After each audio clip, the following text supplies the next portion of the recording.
तुम्ही दत्त परिक्रमेला गेला होता, त्याचा तुमचा अनुभव सांगा. श्री स्वामी समर्थ. स्वामी समर्थ सेवेकरांनी दत्त परिक्रमेचे आयोजन केलं होतं.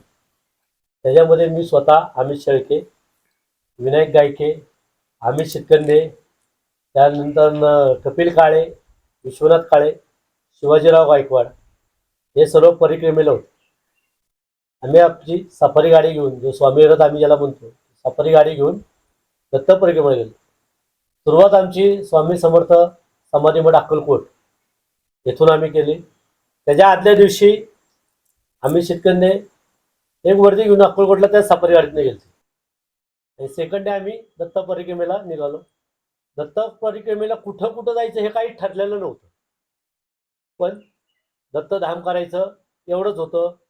स्वामी समर्थ समाधी मठात राणूप महाराज आणि स्वामी समर्थांचे शुभाशीर्वाद घेऊन आम्ही पुढं परिक्रमेला मार्गस्थ झालो.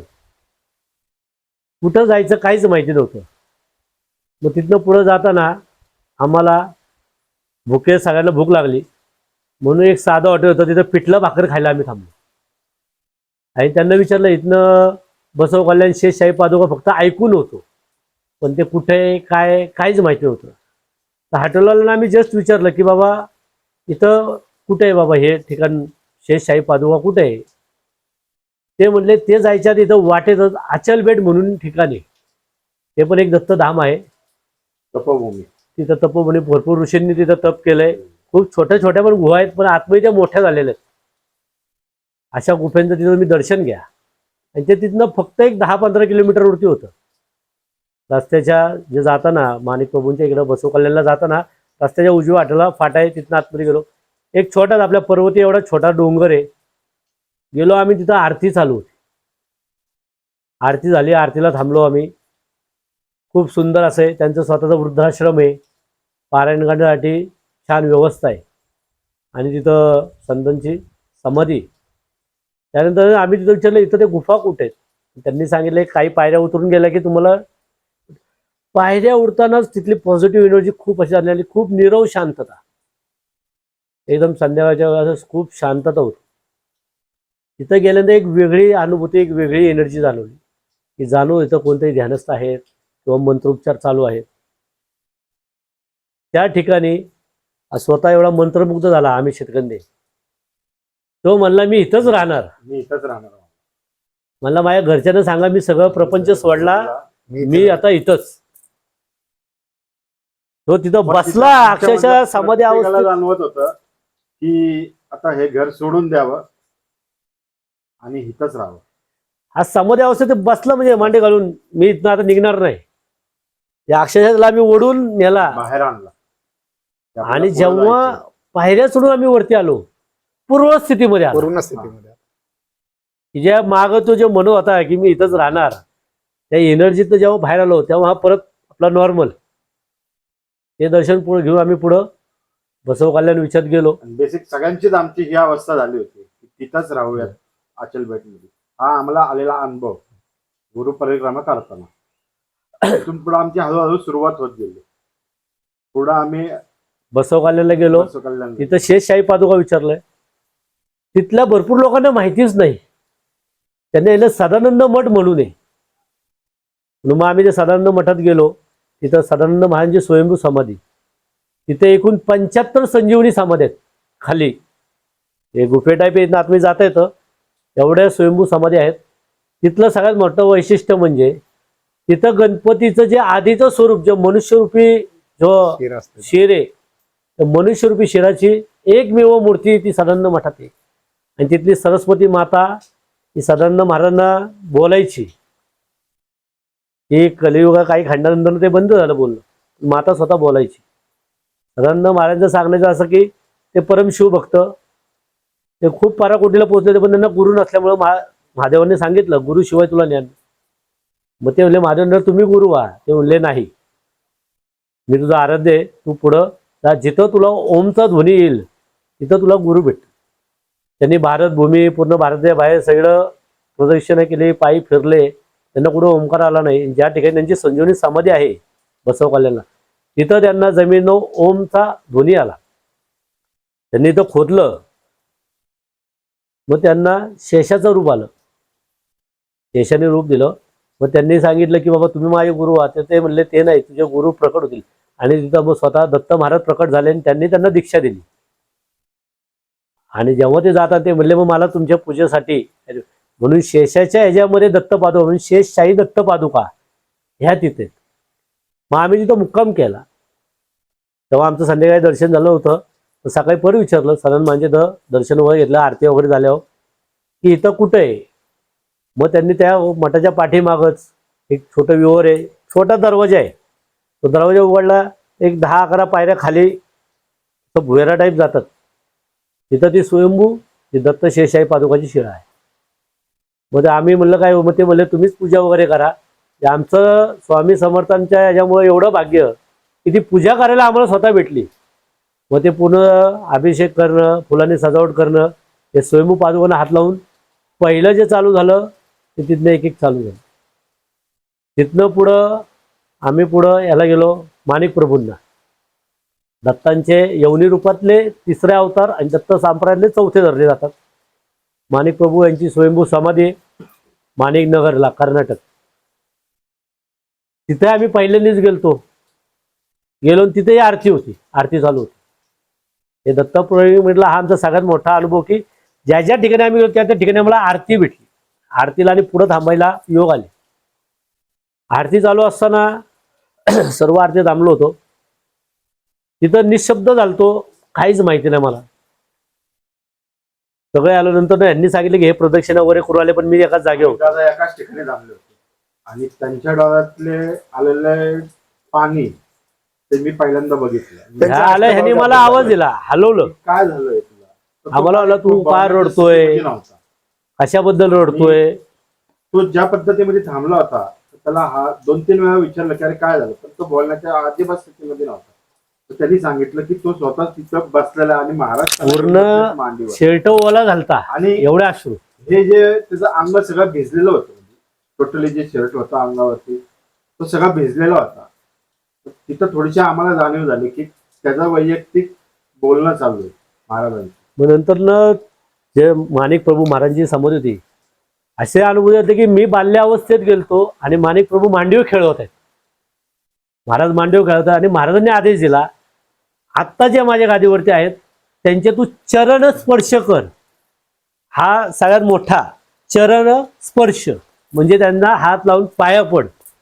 तिथेही आम्हाला मोठा अनुभव आला. आणि मग आम्ही येताना आलो. आमचे काळे काका जे होते त्यांनी येताना ते येऊन गेले. आधी त्यांनी येताना विचारलं होतं की तिथं सध्या गादीवरती महाराज ज्ञानराज माणिक प्रभू म्हणून आहेत. तर त्यांनी विचारलं ते आहेत का, तर त्यांना सांगितलं होतं ते बाहेरगावी गेले. मग मी तिथं काउंटरला जाऊन विचारलं त्यांचं जे कॅसेट किंवा देणगीचं पावतीचं आहे.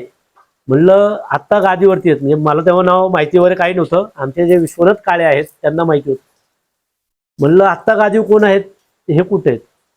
तितक्या त्यांनी बोट दाखवलं. तेव्हा गाडी येते, त्या गाडीच्या मागे पळत जावा. आणि तो गाड्यांचा ताफा असा एका राजवाड्याकडे चालला होता. आम्ही तिथनं जीवाच्या आकांताने पळत सुटलो त्यांच्या मागे. त्या गाडीत कोणी काय काही माहिती नाही, फक्त महाराजांचा आदेश होता आणि यांनी सांगितलं त्या गाडीच्या मागे जावं. गाडीच्या मागे गेलो आम्ही पळत पळत. तोपर्यंत त्या गाड्या उतरून त्यातले काही जे व्यक्ती होते सगळे उतरून त्या राजवाड्यात गेले. आम्ही पुढे गेलो. नंतर न काळे काका वगैरे हे सगळे लाईनीत पुढं. मी मागं होतो, माझ्या मागं आम्ही शेतकरी, हा माझ्या मागं उभा.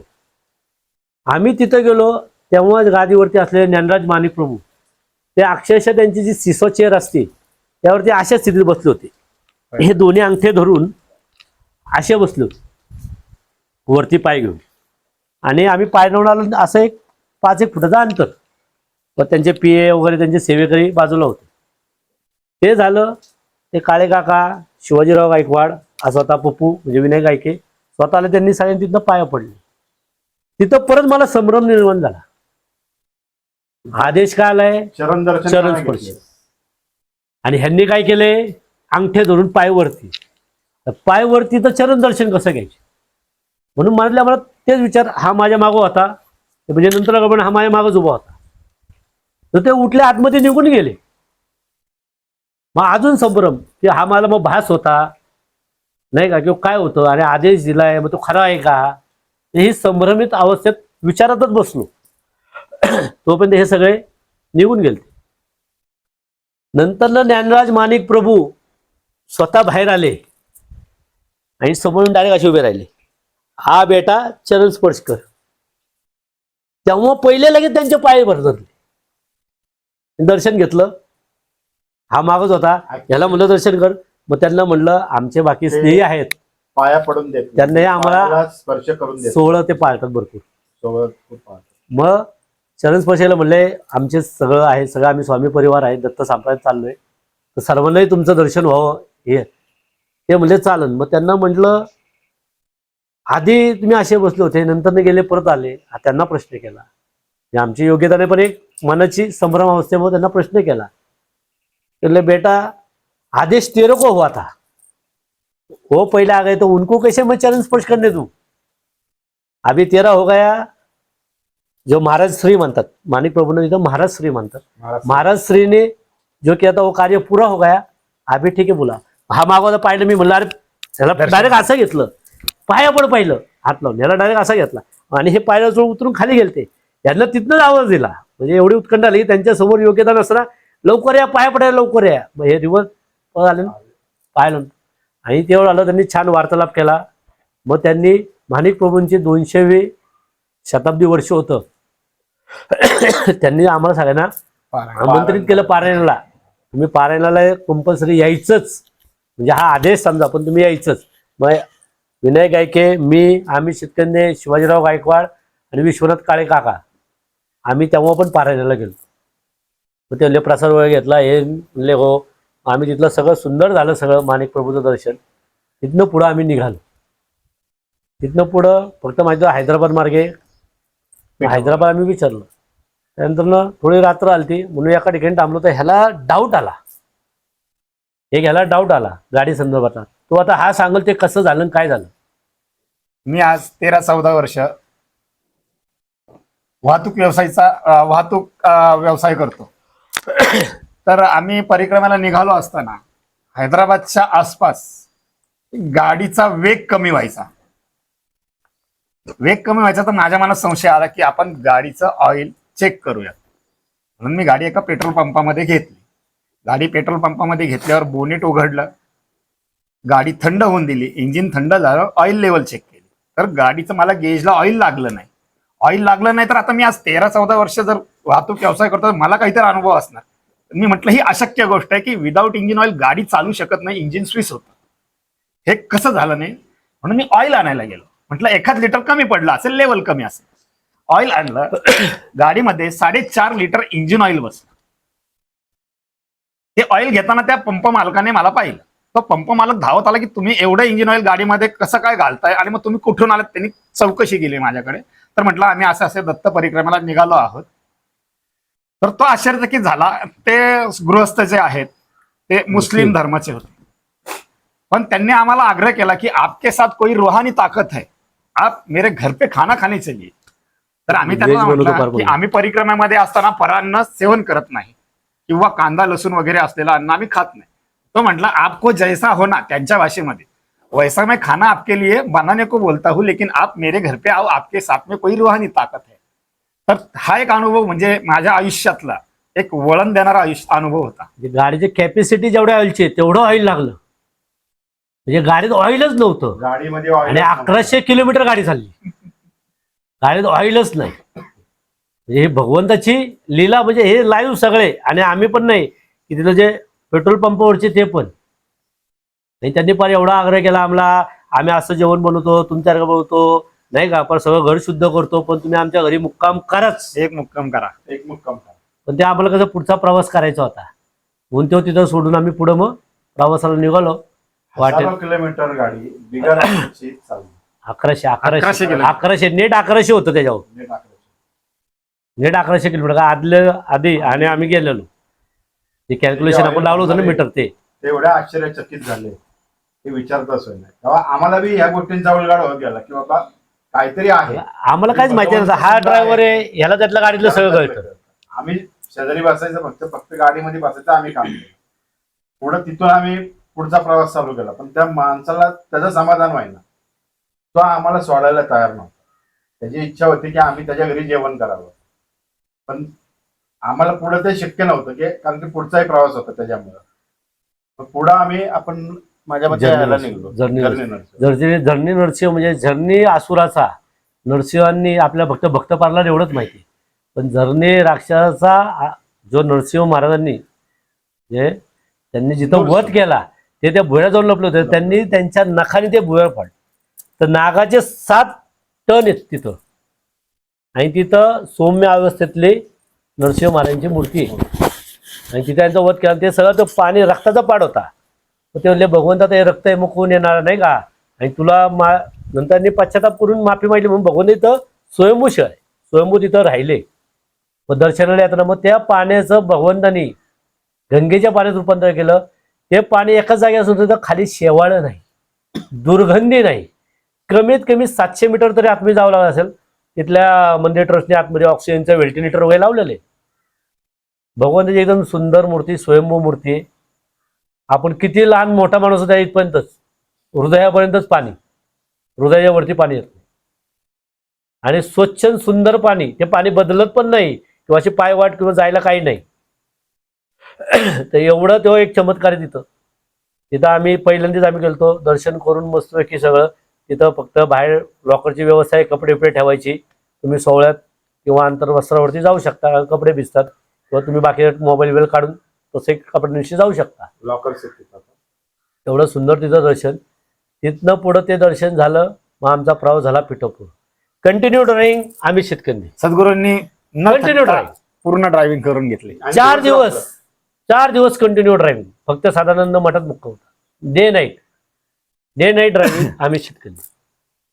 सगळ्यांना गाडी चालवते ती, पण त्याचा एक आडमोठेपणा आहे. तोच ड्रायव्हिंग सीटावर बसल्यावर मी कोणाकडे तो मालक तोच, तो कोणाला चालवा देत नाही का, कुणावर त्याचा विश्वास नाही, फक्त त्याचा त्याच्यावरच.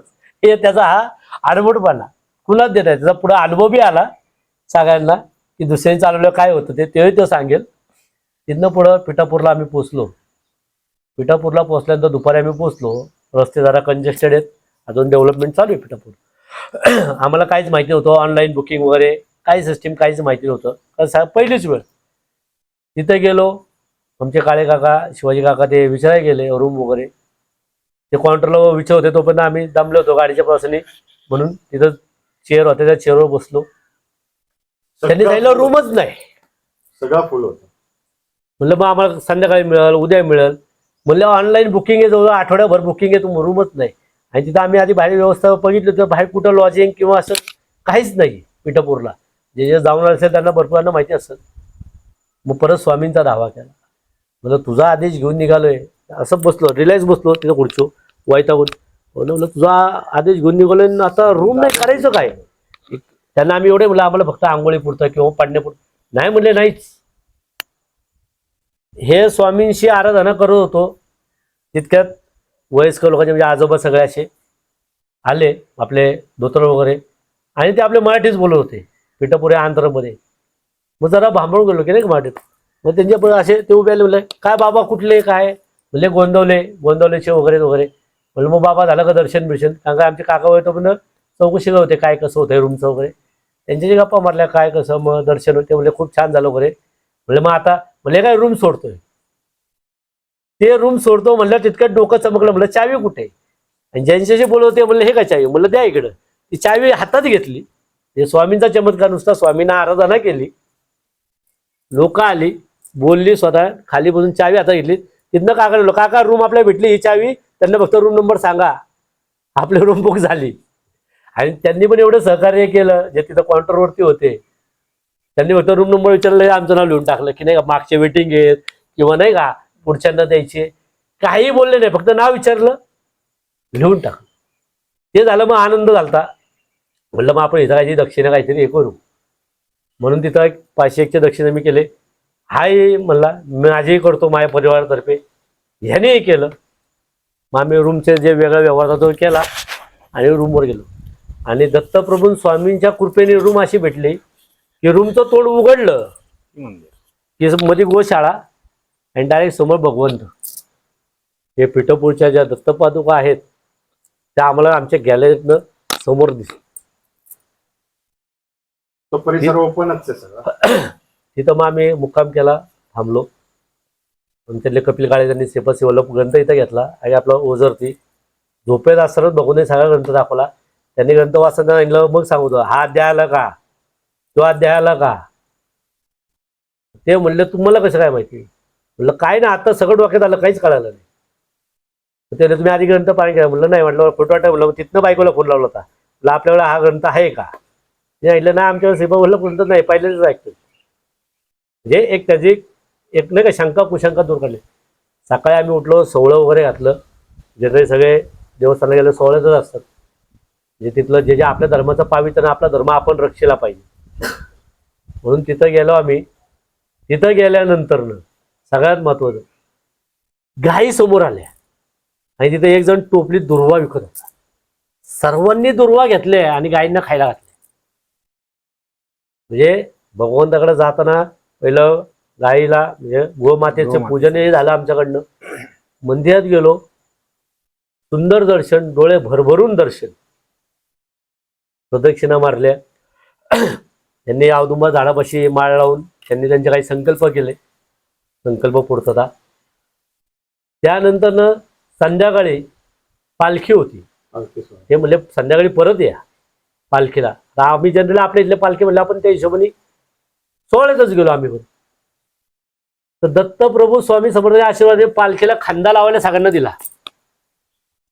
सगळ्यांनी पालखी खांद्यावर घेतली. चौरी सेवा पालखीला चौरी सेवा, वारं घालणे. बरं, पालखीच्या समोर जी ज्योत घेऊन झाली ती ज्योत हातात दिली. ज्योत हातात घेऊन तुम्ही चालायचं. म्हणलं बाकी काही करायचं नाही. पण सर्व आता सगळं आमचे सगळे सेवेकरी. त्यांना हळूच म्हणलं, मला आमचेच सगळे त्यांच्याकडे पण देऊ का नाही का. भगवंताची सेवा सगळ्यांना भेटली पाहिजे. ते म्हणले तुमचेच असेल तर द्या, पण बाहेरच्यांना कुणा द्यायचं. म्हणून मग प्रत्येकाच्या हातात पण ती ज्योत दिली, जी मशाल. त्यानंतर जे दंड होते ते दंडही आमच्याकडे दिले. म्हणजे फक्त जो ग्रुप होता आमचा, जो स्वामी समर्थ सेवेकरी, दत्तप्रभूंच्या कृपेने फक्त तेवढ्यांनाच ती सेवा दिली गेली.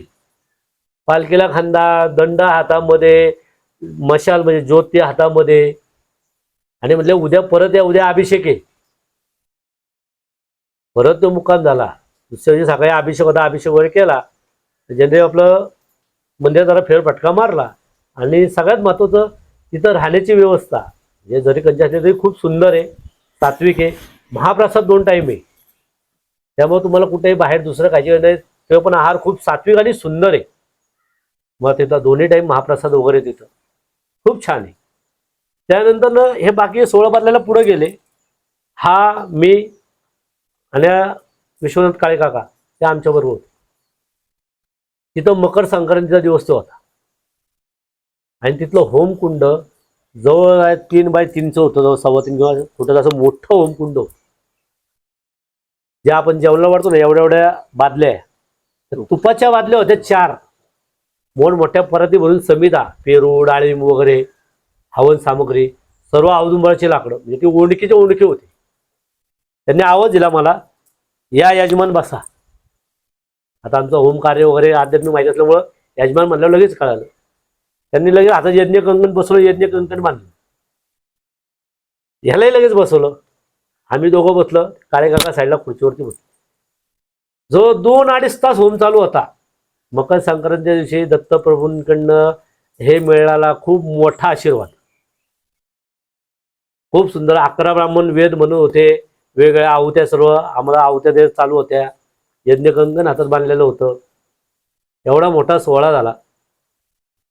ते झाला, अभिषेक झाले. जे आपण देवाकडे मागतो काय, देव किती पटीने देतो ह्याची विचारच नाही. एवढं भगवंत दिलं. जिथं आम्ही रूम नाही किंवा हे नाही असं जरा मनात किंतु परंतु आलतं, तिथं भाऊ रूम काय, जेवण, चहा, नाश्ता, होम कर, अभिषेक कर, पारखे काय पाहिजे बोल. आता तो रूमवर न बोलला, तुला अजून काय पाहिजे विचार कर. एवढं दिलं फक्त एका रूमच्या किंतु पाण्यात आल्यामुळं. तिथनं सायंचं सुंदर दर्शन झालं. मग आमचं प्रस्थान कुरपूरकडे झालं. वाटेत जे तुम्हाला सांगितलं, ह्याचा आडमोठ्या गाडी का देत नाही हा सांगत. आता 12-13 तास कंटिन्युअस ड्रायव्हिंग केल्यावर साहजिक आहे मनुष्य देह झोप येणार. मला थकवा जाणवला. मी म्हटलं मी थोडा आराम करतो. म्हणून श्री कपिल काळे त्यांना म्हटलं तुम्ही गाडी चालवा, मी थोडा वेळ झोपतो. ते म्हणले मलाही गाडी चालवता येतो नाही का. ते म्हटले मला इकडे गाडी येते. म्हटलं काय हरकत नाही, तुम्ही चालवा, मी झोपतो. म्हणून पुढच्या सीटवरच त्यांच्या बाजूलाच थोडेसे डोळे बंद करून एक पडून होतं. काही अंतर, थोडं अंतर गेल्यावर मला अचानक असं जाणवलं की समोरून 4-5 लाईट. ऍक्च्युली एवढं धुकं होतं की गाडीत पण धुकं एवढं होतं आणि की काही दिसत फॉग एवढा होता. जे आम्ही एसी लावले होते, म्हणजे ह्याचे चालू होते, पार्किंग लाईट चालू होत्या, पण जवळजवळ 5-10 फुटावरचं दिसत नव्हतं. आणि एवढं धुकं. धुक्यामध्ये जे फॉग लॅम्प असतात ते मला लांबूनच दिसले की बाबा 4-5 फॉग लॅम्प चमकतायत. आणि कपिलजींना काय अनुभव असेल नसेल ड्रायव्हिंगचा मला काही माहिती नव्हतं, पण त्यांना काही तेवढं जाणवलं नाही. तर मी असं झोपेच्या ह्याच्यात उठून पटकन स्टेअरिंग माझ्या साईडला खेचलं. दत्तप्रभूंची अजून एक स्वामींची, म्हणजे जिथं आमचा प्राण जाणार होता हा झोपलेला होता, झोपेत अवस्थेत त्यांनी ते स्टेअरिंग ओढलंय. ते स्टेअरिंग एका साईडला ओढल्यामुळे गाडी आमची उजव्या बाजूने रस्त्याच्या डाव्या बाजूला निघून गेली. त्या गाड्या आणि पास झाल्या. समोरून लक्झरी बसेस 2 एका मागोमाग एक स्पीड मध्ये पास झाल्या. स्टेअरिंग वाढल्यामुळे त्यांनी ब्रेक दाबून गाडी थांबवली. लक्झरी पास झाल्या. सगळे सुन्न अवस्थेमध्ये होतो. कारण का जर ह्याची झोपे जरी स्टेअरिंग ओढलं नसतं तर ते लक्झरीने आमचे ऍक्सिडेंट. मग त्यानंतर ह्यांनी आपल्या भाषेत त्यांना चांगलं छान सुंदर हे करून नंतर प्रवासाला सुरुवात केली. आणि परत काय गाडी कोणाच्या ताब्यात त्यांनी स्टेअरिंग दिलेलं नाही. तिथं पण म्हणजे आमचे जे प्राण वाचले, जे धोकं पण एवढं होतं. आणि ते म्हणले मला वाटलं टू व्हीलर येतात, म्हणजे हा एक कॉमेडी किस्सा पण झाला. टू व्हीलरचं म्हणून आपण म्हणणं जाऊ. आणि स्टेअरिंग वाढल्यामुळं भगवंताच्या आशीर्वादामुळे सगळे वाचले, नाहीतर समोर धडक होती. सगळे घाबरले. हे सूनच झालं म्हणून तर थांबला मी तासभर. आणि तो रोड काय तसा रहदारीचा नव्हता, त्यामुळे ते स्पीड मध्ये होते. हायवे आमची गाडी दिसलीच नसती. मग आम्ही पिठपूरला मध्ये पण सगळं आरती वगैरे छान दर्शन वगैरे झालं. गुरुपूरला पोचलो, तिथेही काही माहिती नव्हतं. मग तिथं थोडं महाराजांच्या जो महाराजांचा आश्रम आहे त्या आश्रमात आम्ही मुक्काम घेतला. रूम वगैरे भेटली, ते खूप सुंदर आहे. सकाळची आंघोळ आम्ही कृष्णा नदीच केली. आंघोळ केली. मग तिथे विचारलं तर तिथं बुट्टे आहेत, गोल बोटी, त्यांनी पलीकडे जायची. तिथं विचारून घेतलं. मग नंतर सगळे सोहळं वगैरे घालून पुढं निघालो आम्ही. बोटीतनं पलीकडे गेलो तर टेंबे स्वामींनी ज्या वारुळात एक अनुभव आला. दादांना म्हणलं दादा सगळीकडे आरती मिळाली, आरतीचं टायमिंग नंतर थांब, ते पुढे आलं. तर टेंबे स्वामींच्या गुफेत आम्ही गेलो, जिथं वारुळ होतं. महाराजांनी जेव्हा चातुर्मास जिथं जिथं केले तर तिथेही टेंबे स्वामी महाराजांनी चातुर्मास केला. तर ते वारुळातल्या नागाला विनंती केली, तू इथल्या वडाच्या झाडावर बस, मला इथं चातुर्मास करून दे. सर्पराज बाहेर आले, ते वडावरती थांबले. टेंबे स्वामींचं चातुर्मास पूर्ण होतोपर्यंत ते वडावर खाली आले. त्या गुफेचं आता रिनोव्हेशन केलेलं आहे, तिथं आता बांधकाम झालेलं आहे. पण जायला छान असा छोटा भुयार केलेला आहे. आतमध्ये मोठी प्रसिद्ध जागा आहे, ज्या ठिकाणी बसून टेंबे स्वामींनी चातुर्मास केला. तिथेही छान दर्शन होतं, सुंदर दर्शन, दत्तपादुकांचं दर्शन. तिथनं मग त्या ज्या वडावरती नागराज होते त्या वडाला प्रदक्षिणा करून मुख्य मंदिराकडे आम्ही आलो. मुख्य मंदिरात आल्यानंतर मुख्य मंदिरात आम्ही गेलो, दर्शन घेतलं. एक म्हणत आली की सगळीकडे आम्हाला आरती वगैरे भेटली होती, त्यामुळे एक हाव निर्माण झाली ती. जस्ट अशी चर्चा झाली, सगळीकडे आम्ही आरती घेतली. म्हणलं काका इथं आपल्याला आरती इथं भेटली नाही कुरवपूरला. तितक्यात मनमत महाराज म्हणून येत, त्यांनी आवाज दिला, महाराज इकडे या, आरतीच्या वेळी आरती करा. रिटर्न फिरून परत तिथं. आणि त्यांनी आम्हाला गाभाऱ्यात नेऊन आरती केली. गाभाऱ्यात आरती केली आम्ही. गाभाऱ्यात कोण जात नाही, प्रवेश नसतो आम्हाला, गाभाऱ्यात थांबून त्यांनी आरती प्रवेश मिळाला. छान आरती झाली. तिथं आरती वगैरे केली, मग प्रदक्षिणा मारले. म्हणजे सद्गुरूंनी ती आमची इच्छा पूर्ण केली. एवढं सुंदर की तिथं आरती वगैरे करून मग सगळं तिथलं सर्व पूजा कार्य उरकून पुढं आलो. नंतर ना आमचं ठरलं गाणगापूर. काय म्हणजे मग तिथनं आमचा रिटर्नचा, पिठपूरवरून हा रिटर्नचा प्रवास होता. गाणगापूरला आलो. तिथेही संध्याकाळी आम्हाला ओलांडा, जे तिथले गुरुजी शिवदत्त गुरुजी म्हणून, ज्यांना आम्हाला पालखी सेवा, जे भगवंताची मूर्ती मांडव दिली, जी पालखीमध्ये ठेवली जाते ती मांडव दिली, तिला नैवेद्य दाखवणे, पालखी ओलांडा, या सर्व सेवा तिथे भेटल्या. संगम स्नान, हे गाणगापूरचे पण पूर्ण जे विधिवत आहे ते सर्व विधिवत तिथले झाले. कल्लोळ तिथं सगळं तिथलं दर्शन घेतलं. तिथनं मग बोर्ड आम्हाला तिथं गाणगापूरमध्ये बोर्ड लावलेला आहे कुमसी म्हणून. आणि कालांतराने कुमसीचे जे गुरुजी आहेत भट ते आपल्या इथे येऊन गेले ते घरी. त्या भगवंतांच्या ज्या नरसिंह सरस्वती महाराजांच्या ज्या पादुका, त्या पादुकाचं पूजन आपल्या घरी झालं. त्यामुळे त्यांनी सांगितलं होतं या, पण ते कुठेही काय माहिती होतं. त्यांनी तिथं ते बोर्ड पाहिलं, आठवलं अरे कुमसी यांनी सांगितलं होतं, कुमसीला विश्वरूप पादुका आहे हे त्यांनी सांगितलं होतं. त्यामुळे क्लिक झालं, हे झालं, हे पण करून जाऊ आपण. मग तिथं विचारलं आम्ही काय कसं कुठं वगैरे. ड्रायव्हिंग हाच होता. निघालो आम्ही. रोड तिथले थोडे खराब वगैरे, भीमेकाठी वगैरे ते. जिथं त्रिविक्रम भारतींची संजीवनी समाधी गुरुच्या इथं ज्यांनी वाचलं असेल तर त्यांना जे विश्वरूप भगवंतांनी जे त्रिविक्रम भारतींना दाखवलं ते ठिकाण म्हणजे कुमसी. त्यांच्या दगडावरती उभं राहून त्यांनी ते दर्शन दिलं त्रिविक्रम भारतींना. त्याच्यावरती ज्या पादुका त्याला विश्वरूप पादुका म्हणतात त्या तिथे. आता तिथलं पण रेडिएशन वगैरे छान झालंय.